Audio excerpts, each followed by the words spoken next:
నమస్తే మా. అలా బర్నింగ్ టాపిక్ నా దగ్గరకు వచ్చే కన్సల్టేషన్స్లో కూడా ఒక 95% కన్సల్టేషన్స్ అన్నీ కూడా ఈ మధ్య కాలంలో ఇవే వస్తున్నాయి.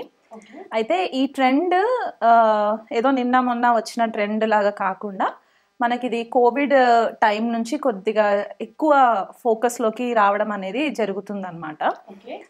ఇక్కడ మెయిన్ రీజన్స్ నాకు అనిపించింది ఏంటి అంటే 2 మెయిన్ రీజన్స్. ఒకటి, భార్యాభర్తలకి ప్రాపర్ కమ్యూనికేషన్ లేకపోవడం. అంటే అది కెరియర్స్ వల్ల అవ్వచ్చు, లేకపోతే ఎడిషనల్ రెస్పాన్సిబిలిటీస్ వల్ల అవ్వచ్చు. ఒక ప్రాపర్ కమ్యూనికేషన్ లేకపోవడం వల్ల కూడా కొద్దిపాటిగా ఈ డిస్టర్బెన్సెస్ అనేవి కనిపిస్తున్నాయి. అది కాకుండా ఒకరికొకరు ఇమోషనల్గా సపోర్ట్ చేసుకోకపోవడం, ఇమోషనల్ ఇంటిమసీ కోల్పోవడము, ఇది ఇంకొకటి మెయిన్ నాకు కనిపించిన టాపిక్ అన్నమాట. సో ఇది గ్రహగతుల్ని బట్టి చూసుకుంటే ఒక 70 to 80% మనకి జ్యోతిష్యం ప్రకారం మనకి రీజనింగ్ అంటే మనం చేసే పనులకి గ్రహాలని బ్లేమ్ చేయడం ఎంతవరకు సమంజసం అనేది నేను ఎప్పుడు ఆలోచిస్తూ ఉంటాను. ఎందుకంటే ఇవే గ్రహగతులు మనకి ఒక 100 సంవత్సరాల క్రితం కూడా ఇట్లాంటి కాంబినేషన్స్ ఉన్నవే ఉన్నాయి, కానీ ఇంత ఎక్స్పోజర్ లేదు. కాకపోతే ఇప్పుడు అంతా కూడా ఓపెన్ అయిపోయింది. అండ్ ఇంకొకటి నాకు అనిపించింది ఏంటి అంటే, చాలా మంది ఒక లెవెల్ ఆఫ్ యాటిట్యూడ్కి ఎలా వచ్చేసారంటే, ఇంకా ఏజ్ ఎక్కువ కాలం బతకమేమో, సో ఉన్న టైంలో మనం ఎంజాయ్ చేసేద్దాము, హ్యాపీగా ఉందాము అంటే హ్యాపీనెస్ వాళ్ళ ఇండివిజువల్ పైన ఎక్కువ ఫోకస్ చేసేసి, ఇక్కడ భార్యని కానివ్వండి లేదా భర్తని కానివ్వండి, ఇక్కడ నేను ఒక స్పెసిఫిక్ మగవాళ్ళే అని నేను పాయింట్అవుట్ చేయట్లేదు, ఈ జెండర్ బయాస్డ్ కాకుండా లేడీస్ని కూడా పాయింట్అవుట్ చేస్తున్నాను ఈ విషయంలో. ఫ్రీడమ్ కావాలని కోరుకోవడము, లేకపోతే ఎక్కువ టైం వాళ్ళ భాగస్వామి వాళ్ళతో టైం స్పెండ్ చేయట్లేదని చెప్పి బయట ఇంకేదో వెతుక్కోవడము. ఇప్పుడు ఫర్ ఎగ్జాంపుల్ ఎవరైనా మగవాళ్ళకి ఒక ఆడమనిషి కొద్దిగా నవ్వుకుంటూ కొద్దిగా ఎమోషనల్గా మాట్లాడారంటే అక్కడ అవతల వ్యక్తికి కనెక్ట్ అయిపోతున్నారు. ఇక్కడ ఇంట్లో భార్య సంగతి కూడా పట్టించుకోవట్లేదు, కానీ భార్యకి ఇంట్లో బోల్డని రెస్పాన్సిబిలిటీస్ ఉండడము, లేదా ఆవిడ కూడా జాబ్ చేస్తూ ఉండి ఇల్లు మేనేజ్ చేసుకోవడము, వర్క్ లైఫ్ బ్యాలెన్స్ లేకపోవడము, దీనివల్ల డిస్టర్బెన్సెస్ అనేది ఎక్కువ అయిపోతుంది అనమాట. ఆ షేరింగ్ అండ్ కేరింగ్ అనేది చాలా తగ్గిపోయింది ఫస్ట్ ఆఫ్ ఆల్. అండ్ కొంచెము నేను అబ్జర్వ్ చేసింది ఇంకోటి ఏంటంటే, సోషల్ మీడియాకి ఎక్కువ ఇన్ఫ్లుయెన్స్ అయిపోవడము, మనకు కనిపించేవన్నీ కూడా కరెక్ట్గా కనిపిస్తున్నాయి, ఇదే రియాలిటీ అని అనుకోవడం, ఒక మాయా ప్రపంచంలో ఉండడము. అంటే ఇంకా రేపు మార్నింగ్ ఏం జరుగుతుంది అనేది ఆలోచన లేకుండా ఈ నైట్ వరకు నేను బాగుంటే చాలు అనుకునే ఒక మైండ్ సెట్లోకి కూడా వచ్చేసారనమాట, పిల్లల గురించి పట్టించుకోకపోవడం. సో ఇక్కడ వీళ్ళు చేసే మెయిన్ ప్రాబ్లం ఏంటంటే, వేరే వాళ్ళకి అట్రాక్ట్ అయిపోయి సెల్ఫ్ వ్యాలిడేషన్ కోరుకోవడం అనమాట. అంటే వాళ్ళకి అలా అవతల వ్యక్తి కొద్దిగా ఫ్లర్ట్ చేస్తూ మాట్లాడినా, లేకపోతే కొద్దిగా కేరింగ్ చేస్తూ మాట్లాడేసరికి సైకలాజికల్గా వీళ్ళు హ్యాపీగా ఫీల్ అవ్వడం, ఆ టెంపరీ హ్యాపీనెస్ కోసము వీళ్ళు కొద్దిగా రాంగ్ స్టెప్స్ వేసేయడము, స్ట్రిక్ట్ బౌండరీస్ గీసుకోకుండా ఉండడము, అసలు వాళ్ళు దేని విలువిస్తారు, వాళ్ళ విలువలేంటి, వాళ్ళ ఫ్యామిలీ విలువలేంటి అనేది కూడా ఒక క్షణం మర్చిపోవడము, ఇవన్నీ జరగడం వల్ల ఈ సోషల్ ప్రెషర్ కూడా ఎక్కువ అయిపోవడం వల్ల ఈ ప్రాబ్లమ్స్ అన్నీ స్టార్ట్ అవ్వడం మనకు కనిపిస్తుంది. అసలు ఒక సనాతన ధర్మంలో విడాకులు కానీ డివోర్స్ అనే కాన్సెప్ట్ అసలు లేదు టెక్నికల్గా మనం చూసుకుంటే. కానీ అడ్జస్ట్మెంట్ ఉండేది, కానీ ఆ అడ్జస్ట్మెంట్ కూడా ఇప్పుడు లేకుండా అయిపోయింది. అంటే ఇక్కడ అదొకటి. ప్లస్ ఒక పర్సన్ భార్య కానీ భర్త కానీ ఒకసారి చీట్ చేశారు, మోసం చేశారు, వేరే రిలేషన్షిప్లోకి వెళ్ళారు, వీళ్ళు అనుకోకుండా పరిస్థితులు ఇంకొక పార్ట్నర్కి అనుకూలంగా ఉండి వీళ్ళు దొరికిపోయారు అనుకుందాం, వాళ్ళు అక్కడికి వాళ్ళని వాళ్ళు సరి చేసుకోవట్లేదు. దొరికాను కదా ఒకసారి, నెక్స్ట్ టైం దొరికితే ఇంకా అల్స్ అయిపోయింది, ఇది కంటిన్యూ అవుతూనే ఉందన్నమాట. So cheating is a choice.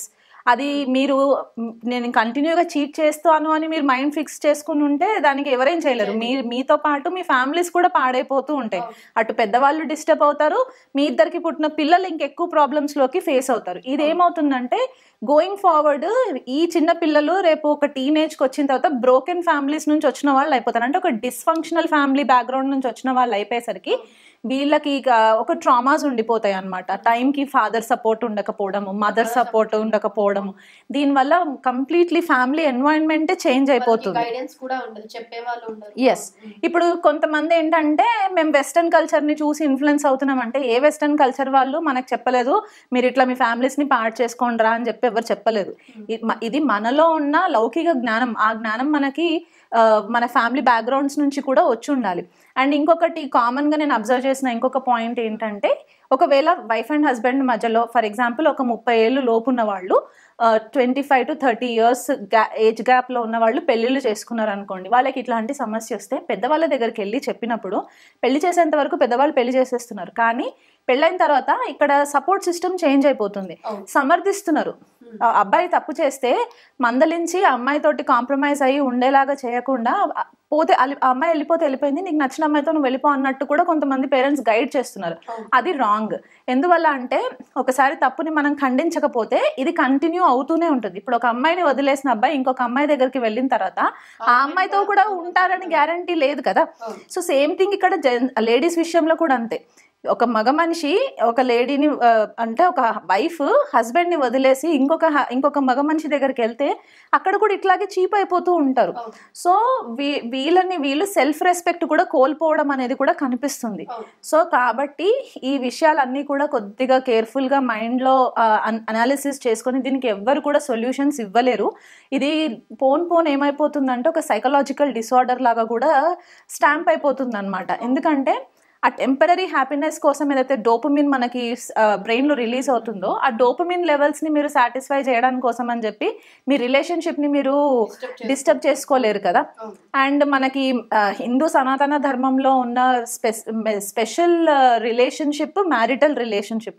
మనం దానికి కూడా వాల్యూ ఇవ్వకుండా మనము ఇష్టం వచ్చినట్టు చేసుకుంటూ పోతే సొసైటీలో మనకి ఇంకా వాల్యూ సిస్టమ్ లేదు అన్నట్టే అయిపోతుంది కదా. మీనరాశి వాళ్ళు స్వతహాగా చాలా మాయలో ఉంటూ ఉంటారు. ఒక ఫ్యాంటసీ ప్రపంచం క్రియేట్ చేసుకుంటూ ఉంటారు. చాలా ఇమోషనల్ సైన్ అనమాట. వీళ్ళు ఏంటంటే బేసికల్గా ఆ ఇమోషనల్ ఇంటిమసీని ఎక్కువ కోరుకుంటూ ఉంటారు. ఇక్కడ లేడీస్ అనే కాదు, స్పెసిఫిక్గా జెంట్స్ కూడా ఇమోషనల్ ఇంటిమసీ చాలా ఎక్కువ స్థాయిలో కోరుకుంటూ ఉంటారు అనమాట. ఎవరన్నా వీళ్ళతో ఒక అరగంట ప్రేమగా మాట్లాడేసరికి వీళ్ళు ఆటోమేటిక్గా అట్రాక్ట్ అయిపోతూ ఉంటారు. ఇప్పుడు మీనరాశి గురించి స్పెసిఫిక్గా చెప్పాలి అంటే, ప్రజెంట్ గోచారం రాహు మీనరాశిలో సంచారం చేస్తున్నప్పుడు మనకి లాస్ట్ అక్టోబర్ నుంచి మొదలైంది. మీరు బిలీవ్ చేయరు, నాకు మ్యాక్సిమం వచ్చిన కేసెస్ అన్ని కూడా మీనరాశి వాళ్ళ కేసెసే వచ్చాయన్నమాట. ఎక్స్ట్రా మ్యారిటల్స్ కొత్తగా ఈ రాహు సంచారం జరిగిన తర్వాత, అంటే ఒక తెలియని మాయలో ఉంచేయడము, దానివల్ల వీళ్ళు ఆఫీస్లో కొంతమందికి అట్రాక్ట్ అయిపోవడము, లేకపోతే వర్క్స్ ప్లేస్లో, అండ్ సడన్గా చిన్నప్పటి నుంచి ఫ్రెండ్స్ వీళ్ళకి తారసపడము, వాళ్ళతో రిలేషన్లోకి వెళ్ళడము, లేదా భార్యాభర్తలు ఒక చోటే ఉన్నా కూడా ఆటోమేటిక్గా ఇంకొకరితోటి రిలేషన్షిప్లోకి వెళ్ళడం. ఎందుకంటే ఇక్కడ సప్తమాధిపతి బుధుడు అవుతారనమాట. ఓకే, కన్యారాశి అవుతుంది. మీనరాశికి సప్తమం స్థానము కన్యారాశి అవుతుంది, బుధుడు అవుతారు. వీళ్ళకి జనరల్గా ఏంటంటే వీళ్ళు ప్రేమపూర్వకంగా లైఫ్ని చాలా స్మూత్గా హ్యాండిల్ చేయాలి అనే ఒక మైండ్ సెట్ మీనరాశి వాళ్ళకు ఉంటుంది. కాకపోతే వీళ్ళ పార్ట్నర్స్ వచ్చేసరికి ఏంటంటే చాలా క్రిటిక్స్ అయిపోతారు అనమాట. సో వీళ్ళు ఏది చేసినా సరే దాంట్లో తప్పుని ఐడెంటిఫై చేయడము, తప్పుని వేలెత్తి చూపెట్టడము, ఇది కొద్దిగా జరిగే ఛాన్సెస్ ఎక్కువ కనిపిస్తూ ఉంటాయి. సో దానివల్ల ఏమవుతారంటే, నన్ను నా భాగస్వామి అర్థం చేసుకోండి, మేల్ అవ్వచ్చు ఫీమేల్ అవ్వచ్చు, అండ్ కొద్ది కంట్రోలింగ్ చేస్తూ ఉంటారనమాట. ఆ కంట్రోలింగ్ వీళ్ళకి నచ్చదు. సో ఎప్పుడైతే ఈ సప్తమాధిపతి బుధుడు పంచమంలో ఉన్నప్పుడు, అంటే కర్కాటక రాశి అవుతుంది పంచమము. అంటే ఈ పంచమాధిపతి చంద్రుడు సప్తమాధిపతి బుధుడు కలిసి పంచమంలో ఉన్న, అష్టమాధిపతి శుక్రుడు కూడా కలిసి, అంటే శుక్రుడు బుధుడు చంద్రుడు కలిసి పంచమంలో ఉన్న, సప్తమంలో ఉన్న, లేకపోతే మనకి అష్టమంలో ఉన్న, వ్యయంలో ఉన్న, వీళ్ళకి హై పాసిబిలిటీస్ ఎక్స్ట్రా మ్యారిటల్. ఎందువల్ల అంటే ఫస్ట్ ఇమోషనల్ ఇంటిమసీ, అంటే వాళ్ళు నా చేతిలో చేసి నాతో మాట్లాడాలి, నేను బయటికి వెళ్ళాలి, ఏదైనా స్పేస్లోకి వెళ్ళాలి, ఎంజాయ్ చేయాలి, ఏదైనా రెస్టారెంట్కి వెళ్ళాలి, ఆ చిన్న చిన్న టాక్స్ కాన్వర్జేషన్స్ నుంచి స్టార్ట్ అవుతుంది అనమాట. ఏ మాత్రం కొద్దిగా ప్రేమగా మాట్లాడినా సరే వీళ్ళు దానికి అట్రాక్ట్ అయిపోతారు. సో దీనివల్ల ఏదైనా సమస్య వచ్చినప్పుడు కూడా వీళ్ళు హ్యాండిల్ చేయడం కూడా వీళ్ళకి ఇబ్బంది అయిపోతూ ఉంటుంది. ఇప్పుడు ఇదే లగ్నాధిపతి గురుడు నీచలో ఉండి లాభంలో ఉన్నారనుకోండి, నీచలో ఉండి లాభంలో ఉండి పంచమాన్ని చూస్తుంటారు. ఒకవేళ అక్కడే శుక్రుడు ఉండి, అంటే అష్టమాధిపతి శుక్రుడు పంచమంలో ఉండి లగ్నాధిపతి నీచలో ఉండి గురువు పంచమాన్ని శుక్రుడి పైన దృష్టి పడితే గనక అది కూడా ఒక కాంబినేషన్ అవుతుంది ఎక్స్ట్రా మ్యారిటల్ అవ్వడానికి. ఎందువల్ల అంటే ఇక్కడ లగ్నమే పాడైపోయింది. అండ్ లగ్నంలో రాహు ఉన్నారు, లేకపోతే లగ్నంలో గురు రాహువులు కలిసి ఉన్న సప్తమంలో కేతు వచ్చేస్తుంది. సో ఆబ్వియస్గా ఇక్కడ ఏమవుతుందంటే ఒక పార్ట్నర్ తోటి ఒక లాంగ్ టర్మ్ రిలేషన్షిప్ ఉండదన్నమాట. అంటే ఇది హైయెస్ట్ జలతత్వ రాశి అయిపోతుంది మనకి. జలతత్వ రాశులు మనకి 3 అని చెప్పుకుంటాం కదా, కర్కాటకము, మన వృశ్చికము, మీనము. ఈ మీనరాశికి వచ్చేసరికి ఏంటంటే డీప్ ఓషన్ అనమాట. సో వీళ్ళకి ఆ ఇమోషన్ లెవెల్ కూడా అట్లాగే ఉంటుంది. అండ్ ఫ్రీ ఫ్లోయింగ్ వాటర్ లాగా ఫ్రీ ఫ్లో అవుతుంది. ఎక్కడ రంగు వేస్తే ఆ కలర్ మారిపోతుంది కదా వాటర్. సో వీళ్ళ పర్సనాలిటీ కూడా కొద్దిగా అట్లాగే ఉంటుంది అనమాట. స్టేబుల్ డెసిషన్స్ తీసుకోలేరు.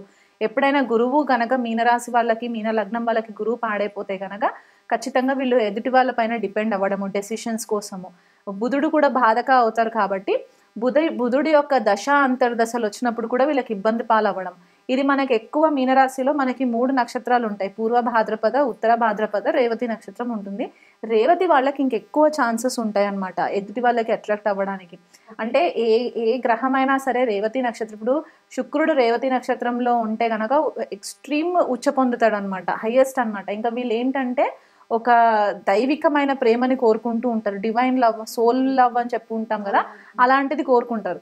ఎప్పుడైతే ఈ అష్టమాధిపతి లగ్నంలో ఉన్నారంటే చాలా సీక్రెటివ్ అయిపోతారు అనమాట. వాళ్ళ పర్సనాలిటీ గురించి కానివ్వండి, వాళ్ళ రిలేషన్షిప్స్ గురించి కానివ్వండి, చాలా సీక్రెటివ్ అయిపోతారు. ఈ పంచమ అష్టమాలు కలిసి భాగ్య మన లగ్నంలో ఉన్న బుధుడితో కూడా కలిసి ఉంటే ఇక్కడ ఏమవుతుందంటే ఖచ్చితంగా బుద్ధి సరిగా పనిచేయదు. ఎందుకంటే బుధుడు నీచ పొందుతారు శుక్రుడు మన మీనరాశిలో. కాబట్టి ఈ కాంబినేషన్స్ ఇట్లాంటి భావాలలో ఉన్నా, లేకపోతే ఈ ఇతరేతర ఉన్న 12 భావాలలో ఎక్కడ ఉన్నా సరే కొన్నిసార్లు ఈ చెప్పిన అంటే షష్ట, అష్ట, పంచమ, సప్తమ భావాధిపతులు ఎవరైనా సరే దశమంలో ఉన్న, లాభంలో ఉన్నా కూడా కొద్దిపాటిగా ఆ ఎక్స్ట్రా మ్యారిటల్ అఫేర్స్ ఉండే ఛాన్సెస్ ఉన్నాయి.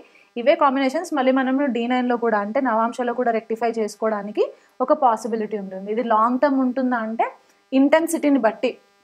రెమెడీస్ వీళ్ళు మీనరాశి వాళ్ళు చేసుకోవాల్సింది ఏంటి అంటే, ఫస్ట్ అష్టమాధిపతి శుక్రుడు కనుక వీళ్ళకి ఫేవరబుల్ రిజల్ట్స్ ఇవ్వాలి, స్త్రీలతోటి ఇబ్బందులు రాకుండా ఉండాలి, లేకపోతే వీళ్ళు వేరే వాళ్ళకి అట్రాక్ట్ అవ్వకుండా ఉండాలి అంటే ఖచ్చితంగా వీళ్ళు లక్ష్మీ అష్టోత్తరమే చేసుకోవాలి. వాళ్ళ లైఫ్లో ఉన్న లేడీస్కి రెస్పెక్ట్ ఇవ్వాలి.